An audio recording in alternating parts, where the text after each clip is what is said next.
আল্লাহ পাক কিয়ামতের দিন জাহান্নাম দিয়ে দিবেন। সেই 6 শ্রেণীর নারীর প্রথম নারী হলো যে নারীরা মাথার চুলকে খোলা রেখে বাইরে চলাফেরা করে। আমার ভাইরা, আল্লাহ পাক কিয়ামতের দিন আপনাদেরকে জাহান্নাম দিয়ে দিবেন শুধুমাত্র অর্ধ উলঙ্গে মাথার চুলকে খোলা রেখে চলাফেরা করার কারণে। এই জন্য বলেই থাকি, এই কপালে কি পরনার, কপাল যেন সিজদা করে আল্লাহ তাআলার। এই কপালে কি পরনার, কপাল যেন সিজদা করে আল্লাহ তাআলার। খালি মাথা খোলা চুলে বাইরে যেও না, ফেরা পরে বাইরে যেতে লজ্জা পেও না, ঠিক না? খালি মাথা খোলা চুলে বাইরে যেও না, ফেরা পরে বাইরে যেতে লজ্জা পেও না। হে দাবি নিজে দেয় পরিচয় তুমি মুসলমান, হে দাবি নিজে দেয় পরিচয় তুমি মুসলমান। এটা তোমার লক্ষ্য গুণে বাড়াবে সম্মান, এটা তোমার লক্ষ্য গুণে বাড়াবে সম্মান। এই কপালে কি পরনার, কপাল যেন সিজদা করে আল্লাহ তাআলার, কপাল যেন সিজদা করে আল্লাহ তাআলার। আমার মায়েরা, অত উলঙ্গে চলাফেরা করা যাবে না। রাসূল বলেন কিয়ামতের দিন আল্লাহ পাক অর্ধ উলঙ্গ মাথার চুলকে খোলা রেখে যে নারী চলাফেরা এই পৃথিবীর জমিনে করবে, আল্লাহ তাকে জাহান্নাম দিয়া দেবে। তিরমিজি শরীফের হাদিসের ভিতরে আছে। আমার মায়েরা, গভীর মনোযোগ লাগান মাগো। তিরমিজি শরীফের ভিতরে এসেছে, যে নারী অর্ধ উলঙ্গে রাস্তা দিয়া চলাফেরা করবে কিয়ামতের দিন এক একটা করে মাথার চুল সাপ হয়ে তার দংশন করবে। আমার ভাইরা, অর্ধ উলঙ্গে চলাফেরা করা যাবে না। রাসূল সাল্লাল্লাহু আলাইহি ওয়াসাল্লাম বলেন, তিরমিজি শরীফের হাদিস, স্বামী যদি রাত্রিবেলা যে বিবির মাথার চুলগুলো যতগুলো দেখবে, তা আল্লাহ পাক সে নারীর আমলনামায় কতগুলো সওয়াব সেই দিন দিয়া দেবে। জোরে বলেন সুবহানাল্লাহ। আমার ভাইরা, স্বামী ব্যতীত অন্য পরপুরুষে যদি তোমার যদি মাথার চুলগুলো দেখে, যারা আপনাকে দেখার না যায় তেমন পুরুষ যদি দেখে, কিয়ামতের দিন আমার মায়েরা এক একটা করে পরপুরুষের চুল দেখার কারণে তোমার আমলনামায় এক একটা করে গুনাহ হয়ে যাবে। আমার মায়েরা, 2 নম্বরে আসেন। এবারে 1 নম্বর হচ্ছে যে নারীরা মাথার চুলকে খোলা রেখে বাইরে চলাফেরা করবে, এমন নারীকে আল্লাহ জাহান্নাম দিয়া দিবে। 2 নম্বর রাসূল বলেন, যারা স্বামীকে সম্মান দিতে চায় না, এমন নারীকে আল্লাহ তাআলা কিয়ামতের দিন জাহান্নাম দিয়া দেবেন। আমার মায়েরা রে, যারা পরদার হলে আসো মা, তোমরা যারা স্বামীকে দাম দাও না, স্বামীকে গণ্য করো না, তোমরা কি জানো মা, স্বামীর দোয়ার কারণে একজন মহিলা নবীর সঙ্গে বিবাহ হয়ে গেছে। জোরে জোরে বলেন সুবহানাল্লাহ।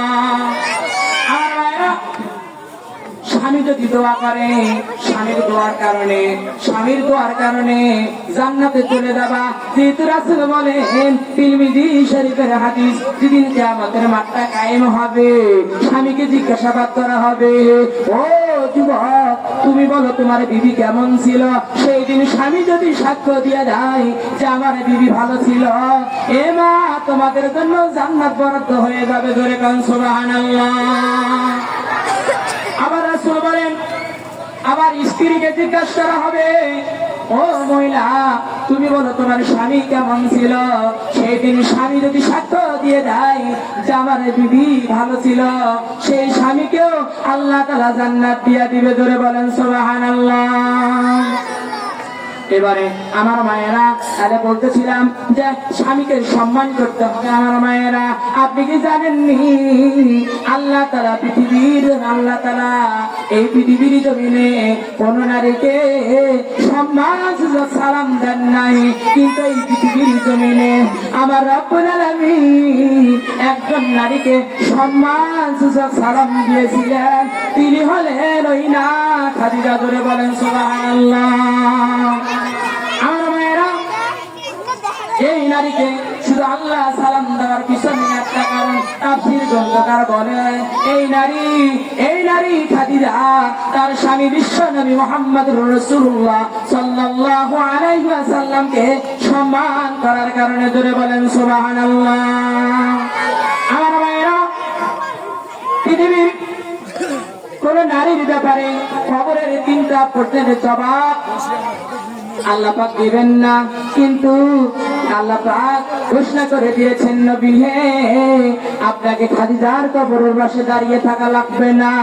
ইয়া রাসূলুল্লাহ, ইয়া হাবিবাল্লাহ, আমি আপনার খাদিজার উপর আমি আল্লাহ নিজে খুশি।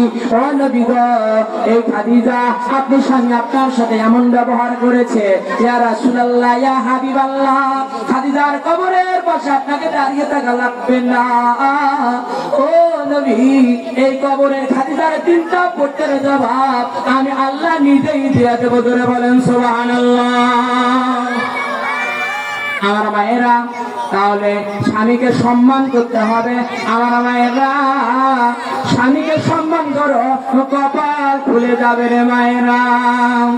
এবার 3 নম্বর, যে মহিলাগুলা স্বামীকে বাদ দিয়া তার পুরুষের সঙ্গে হাসি তামাশা করে, আল্লাহ পাক নিজেই ঘোষণা করে দিয়েছে, ও নবী জানিয়ে দাও, এই সমস্ত নারীগুলাকে আমি আল্লাহ নিজেই বিনা হিসাবে জাহান্নাম দিয়া দেবো, জোরে বলেন নাউজুবিল্লাহ। আমার মায়েরা, যারা পর্দার আড়ালে আছো, গভীর কান লাগাও মায়েরা, তোমরা কি জানো নি, নবীজি জানিয়ে দিয়েছে যে আমি মিরাজ রাতে দেখেছিলাম, জাহান্নামের দরজার কাছে উঁকি মেরে দেখলাম তোমাদের অধিকাংশ নারীরা জাহান্নামী। আমার রাসূল বলেন, আমি জান্নাতের কাছে গেলাম, জান্নাতের কাছে যাওয়ার পরে দেখলাম জান্নাতের ভিতরে আমার গরীব উম্মত বসে, জোরে বলেন সুবহানাল্লাহ।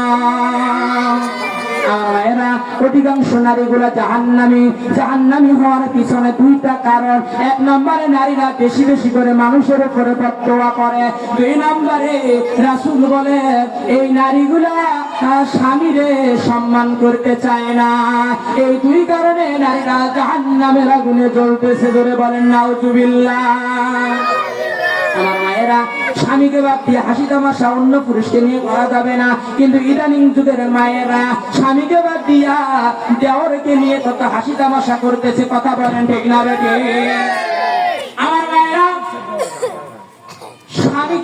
স্বামীকে আপনারা কাউয়া কালা বলেন, স্বামীকে দেখলে আপনাদের মেজাজ সরান হয়ে যায়। এ মায়েরা, জানুনি, স্বামী যদি তোমার কপালে বেজার হয়ে যায়, যত বড় আপনি আমলি হন না কেন, যত বড় আপনি পীরের বেটি হন না কেন, কিয়ামতের দিন আপনার সার কষা কোনো মূল্য থাকবে না, কথা বলেন ঠিক না বেটি? আমার মায়েরা, তা বলতেছিলাম, স্বামীকে বাদ দিয়া পর পুরুষকে নিয়ে হাসি তামাশা করা যাবে না। আমার মাদের আরেকটা স্বভাব আছে, এই মাগুলা স্বামীকে বাদ দিয়া দেওরকে নিয়ে হাসি তামাশা করে। আর একজন আছে, তাকে নিয়ে এরা হাসি তামাশা করে, তেনার নাম হলো বনেই, কথা বলেন ঠিক না বেটি? আমার মায়েরা, যারা প্যান্ডেল মহিলা প্যান্ডেল থেকে শুনতেছেন, আমার মায়েরা গভীর কান লাগাও মায়েরা। এই মায়েরা, তোমরা কোন জাহান্নামের কাজ করতেছো জানোনি?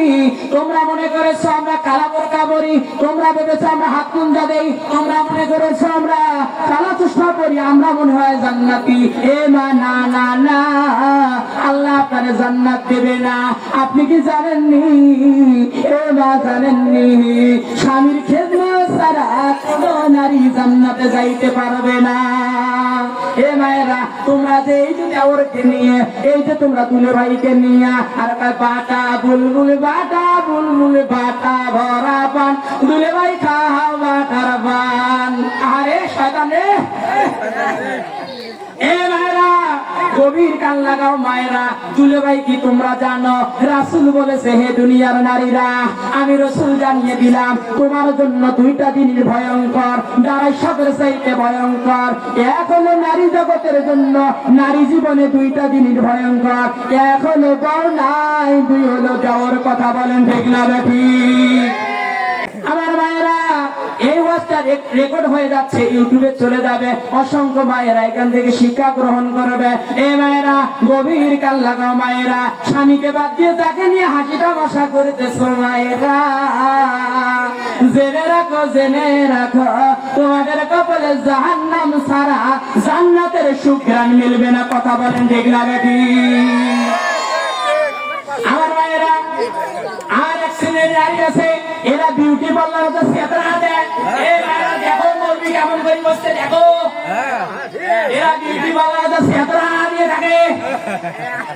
আর এক মহিলারা যা দেখো গুরুদের দিলে লাগছে, গুরু চুল তুলতে তুলতে লিমিনে করতে লাগছে। এই মায়েরা, এখান থেকে শিক্ষা গ্রহণ করো।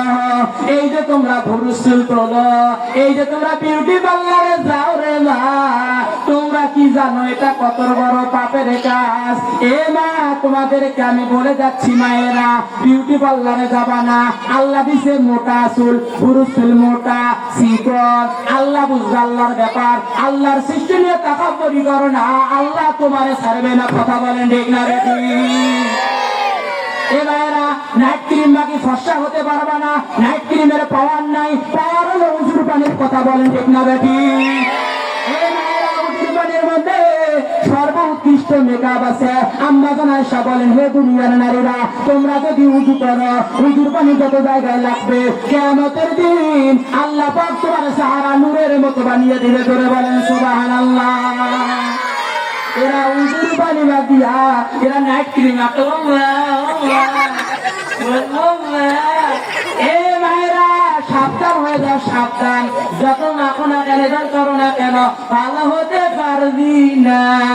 যত আরো টলবি তত আরো লাল টকটকা হয়ে যাবি। আল্লাহর সৃষ্টির চাইতে নাইট ক্রিমের পাওয়ারও বেশি হতে পারে না। কথা বলেন ঠিক না বেটি? মায়েরা, আর বাড়াতে গেলাম না, এবারে আসেন 4 নাম্বার। এ মায়েরা, যে নারীগুলো অপবিত্র থাকে, পবিত্র হতে অলসতা করে, তার মানে ফরজ গোসলের সময়, এ মায়েরা, এমন নারীকে আল্লাহ বিনা হিসাবে জাহান্নাম দিয়া দিবে। এ মায়েরা, অপবিত্র অবস্থায় তোমরা যদি থাকো, তোমাদের গিরি আল্লাহর রহমতের ফেরেশতারা আসে না। তারা রহমত ধরে এসে ফজরের পর পরে তারা সকালবেলা জান্নাতি রহমত জান্নাতে ধরে যায়। এই জন্য বলি মায়েরা, অপবিত্র থাকা অবস্থায় তোমরা আশেপাশে হাঁটাহাঁটি করো না। দ্রুত গতিতে তোমরা ফজরের আগেই তোমরা পবিত্র গ্রহণ করে তোমরা ফজরের জামাত না, ফজরের নামাজ তোমার সঠিক সময় আদায় করে নিবা।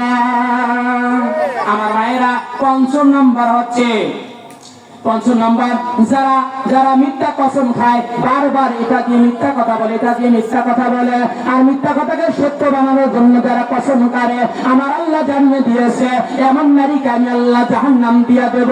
ওই নারীকে জাহান্নাম দিয়ে দেব যে নারী আমি আল্লাহর নামে বারবার মিথ্যা কসম খাই। আমার মায়েরা, 6 নম্বর হচ্ছে, যারা অন্যের সুখ দেখে যারা হিংসা করে। এ মায়েরা, এই স্বভাবটা তোমাদের ভিতরে বেশি। যারা অন্যের সুখ দেখে যারা হিংসা করবে, এমন নারীকে আমার আল্লাহ বিনা কারণে জাহান্নাম দিয়ে দেবে। ধরে বলেন নাউজুবিল্লাহ। এ মায়েরা, পরের সুখ দেখে তোমরা এরকম করবা না, তার মানে সুখের কাজ করো। এ মায়েরা, সুখ যদি পেতে চাও তাহলে নামাজ আর তোমরা কোরআনের কাছে চলে যাও। কথা বলেন ঠিক না বেটি? সমাধান চাও যদি জীবনে মরণে, ফিরে যাও খুঁজে নাও চোখ রাখো কোরআনে। বলেন, সমাধান চাও যদি জীবনে মরণে, ফিরে যাও খুঁজে নাও চোখ রাখো কোরআনে। তবেই পাবি সুখ শান্তির ঠিকানা, অশান্তি ফিরায়া শান্তি আনে। সমাধান চাও যদি জীবনে মরণে, ফিরে যাও খোঁজে নাও চোখ রাখো কোরআনে। ফিরে যাও খোঁজে নাও চোখ রাখো কোরআনে।